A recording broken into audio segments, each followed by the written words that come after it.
The Supreme Court hands down a decision hailed as a victory for school choice, and One America's Hans Hubbard reports.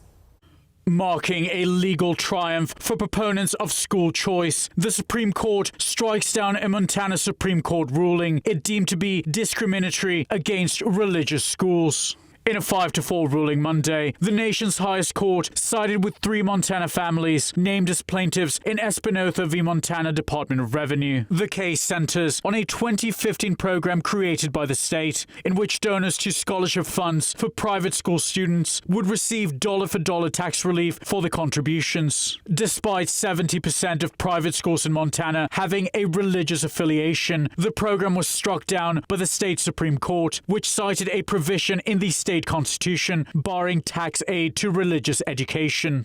This ruling was deemed unconstitutional by the U.S. Supreme Court for violating the First Amendment. Montana has a provision in its state constitution that says there should be no state aid to religious schools. The Supreme Court today said that that ruling striking down the program itself violated the First Amendment of the U.S. Constitution, which provides for religious freedom. And it said that a state doesn't have to create a program to aid private schools, but once it does, it can't exclude religious schools.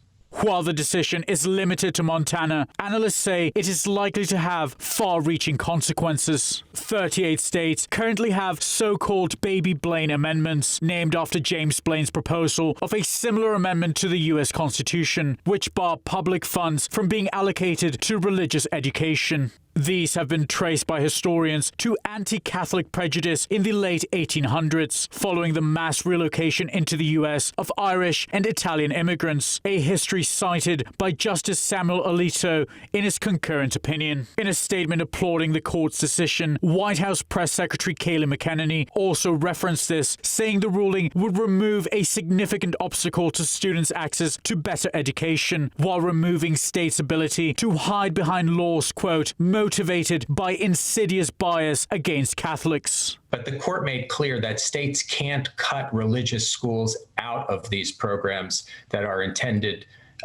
to benefit private education. The advocates for these programs say they are going to push for quick action to make sure that those programs in Maine and Vermont will apply as well to religious schools. President Trump also hailed the ruling, heralding it in a tweet Tuesday as a victory for both school choice and religious freedom. This echoing earlier remarks made by the president during a rally last month, where he touted greater choice in school selection as a linchpin of his plan to improve opportunities in education for American students. In major city public schools run by Democrats, over 2/3 of students are falling behind in reading and math, and I think the numbers are worse than that. But Democrats would rather deny these children the future they deserve than allow them to attend the charter, public, private, religious, or independent schools of their choice. Pro-choice. Pro-choice. Pro-choice for schools. Hans Hubbard, One America News. Want to see more videos like this?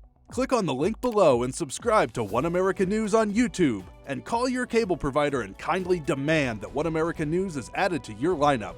Call and subscribe today.